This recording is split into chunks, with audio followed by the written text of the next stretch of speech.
Hi guys, good morning. Laba ko maglaba.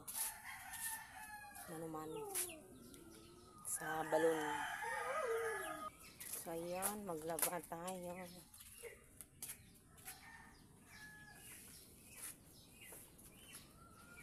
Yung mga labahin ko mano-mano lang kasi malaki na ang ano ng kuryente. So ba na oy, tawagan na oy. Dako na ang kuan ba? Kilowatt hour bag-o kasi bag-o ang amo ang kontador. So grabe kong mudagan. Ayun. So maglaba. So maglaba ta og mano-mano. Diba? Aghan kaayo atong labhan. Ano ba yan?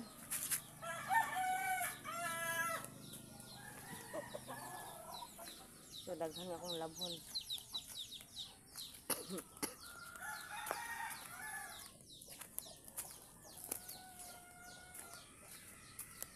Yeah.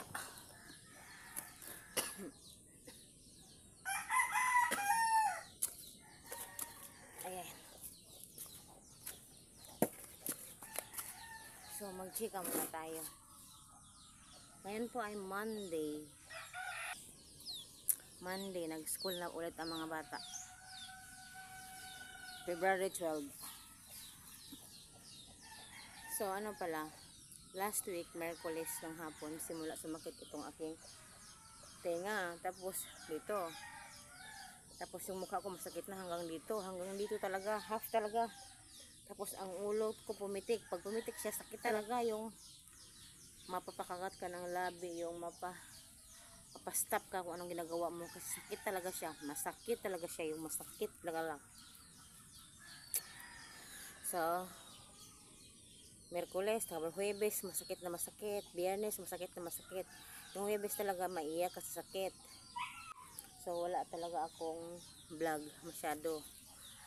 Wala talaga. Meron ako mga video, pero yung video na naiyak ako sa sakit, sa sobrang sakit talaga. Yun. At ano, yung ano din. Pero kahit may sakit ako, nagtrabaho pa rin ako, naglaba kami dalawa ni Chris, pero si Chris talaga ang naglalaba. Ako sa loob, naglilinis lang. Hindi masyado akong gumagalaw sa kahit saan-saan. Kasi ang sakit talaga ng mukha ko. Yung sakit ba talagang yung ano, yung pag pumitik ang sakit dito sa half lang talaga, half dito. Sakit talaga, sobrang sakit guys. Yung kala mo ang dami ko anong naiisip. May ano ba ako, may tulad ng pinsan ko, may ano sa utak, yung sa ugat, yung pumuputok na ugat, aneurysm. Tapos takot ako kasi wala naman kaming pera pampachikap. Kahit pampachikap wala akong pera kasi ano kami, bigas nga mahirap kami ngayon. So wala talaga akong pampachikap. Ginaagwanta ko lang ang sakit na lang sa balay, irritable, konting tanong sa akin, galit ako agad kasi masakit nga talaga ang ulo ko. Half lang ulo ko ang masakit, kaya madali akong magalit, madali akong mapikon. Kay Dudong, kay Chris, hindi ako masyadong lumalabas. Nandiyan ako sa loob ng bahay. Lumalabas lang ako minsan para ialiw-aliw ang mga aliw-aliw ba. Wala ang tao ngayon kasi may klase. Pero parang may nag-ano doon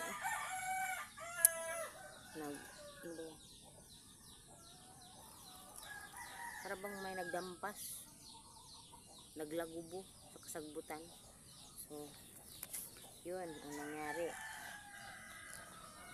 Hindi pa ako tumawag sa aking kung tatay, hindi nila alam. Tinago ko lang muna. So nagdasal lang talaga ako, nagdasal. Ngayon masakit pa siya konti. Meron pa siya konti dito. Yan, konti. Yan. Parang usa ba nang naminhod. Numbness. Ano naminhod ba? Nang binhod ako ng dire, tapos dire may konti pa. Pero maglaban na ako. Tapos maligo ako mamaya. Kasi marami talagang labahan. Kaya pwedeng mag-washing kasi ang mahal ng kuryente. Ang laki na ng kilowatt hour namin. Oy, baka hindi na namin kayang bayaran na naman. Wala pa naman kaming pera ngayon. So, bigas nga ngayon wala. Naghanap si Chris ng araw-araw. Yung sinasabi kong araw-araw. Hanggang ngayon hindi naka-araw-araw kasi yung dating kinuhanan niya, may nagka-problema daw ang opisina, nagka-problema. Kaso, kaya ayun, hindi siya pinakuha. So, wala ngayong walang araw-araw, walang bigas. So, bumili lang kami ng 1 kilo, 2 kilo every hapon. So, dito masakit dito. So, yun lang ang nangyari. Tapos, si Lolo Oreclian, nilinisan man namin yun, diba? Nakakadismaya. Kapag kinabukasan, nag-diaper man siya. Sabi namin mag-diaper. Kasi pag hindi siya mag-diaper, yung tayo niya, saan-saan man yun. Mag-poop siya. Pag mag-poop siya, saan-saan man niya pinapahid. So, dinayper namin. Sabi namin, pang diaper, para magpahid siya, pahid lang. Tapos, hindi magkalat-kalat saan-saan yung tai. Pero ang ginawa niya, kinuha yung diaper niya, tapos nalibang siya. Nag-poop siya. Kinuha yung diaper niya, tapos nag-poop siya. Tapos, pinahid niya saan-saan. Para bang, alam man niya, pag nagsasabihan, alam man niya. Pag magsabi ka sa kanya, alam niya. Tapos magsagot siya, okay man. Hindi man yung parang iba. Pero hindi ko alam sa kanya. Parang mugara man siya. Ay, pag-atiman nun. Kaya ngayon, bahala siya. Ngayon, ganito po nararamdaman ko. Kapitbahay din namin, may mga kanya-kanyang trabaho. May mga kanya-kanyang obligasyon.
Maglaba tayo. Maglaba daw ako doon, pero wala akong sabon. So, ayun, nag-usap kami na Chris ng sandali. Pero hindi naman kami talaga yung manok namin, may mga manok kaming nagkasakit. Hindi naman yung iba ba, hindi sa amin nagkasakit.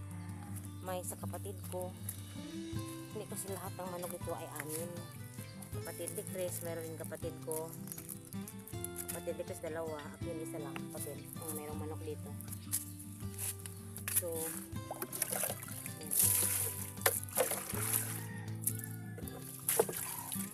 at pumunta rin ako kay Lolo Oric para magtanong kasi yung mukha niya ng nangasim. Ano rin pala, kape daw, kape. Kasi ngayon talaga wala kaming ulam. Tuyo ang pinaulam ko sa kanya. Wala kaming ulam. Ako nga wala pang kain. Magti-10 o'clock na. Sabi ko sa kanya, sabi niya sa akin, magkape daw, sana may kape daw. Sabi ko sa kanya, wala talaga tayong kape ngayon. Kasi kahit bigas, mahirap tayo sa bigas. Sabi ko sa kanya, parang naiinis siya. Sabi, tinawagan ko kasi kahapon, no, isang araw pa, nag-chat ako, tumawag ako sa mga kamag-anak niya na magtulungan ba? Tulungan. kung anong gagawin sa kanya na hindi lang siya lagi magkatai-tai. Yun bang puntahan nila dito ba, mag-ano kami ba, mag-meeting ba o ano ba. Tapos sabi ko magtulungan sa yung pagbigay ng supply, pagkain niya or kape niya, sukal niya. Walang nag-response kahit isa hanggang ngayon. Sabi ko sa kanya, ang lolo ko na wala tayong ano. Yan, sumakit konti naman siya. So maglaba mo na, gay, magpitik pa, masakit. So maglaba mo na ako, tapos mamaya ulit. Ayan, maglaba. So ayun guys, naglalaba na ako ng mga white. 3 ang nalaban kong puti. Napakadumi ng white ni Dudong. At parang ano, pag mag-brush ako, kasi binabrush ko talaga. So ayun, binabrush ko talaga yung mga damit. Kasi masyadong madumi yung mga kuha ni Dudong damit na white. So pag mag-brush ako ng ganito, yung ulo ko sumasakit. Yung dito. Pumipitik siya, parang pag mag-exert ng force ba, yung mag-pwersa, sumasakit siya.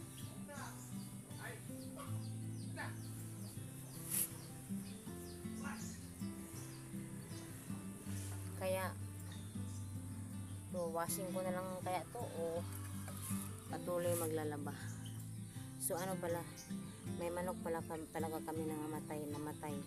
Bali 4 ata, isang inahin at malalaki 4 at ang malalaki malang 5 yung namamatay naming manok ngayon. Sabi ni Cristo may isa pang ano, yung nagkasakit, ginagamot na niya, manok yun ng kapatid ko. So yung mga namatay ay sa kanya yun. So yun, masakit na naman siya.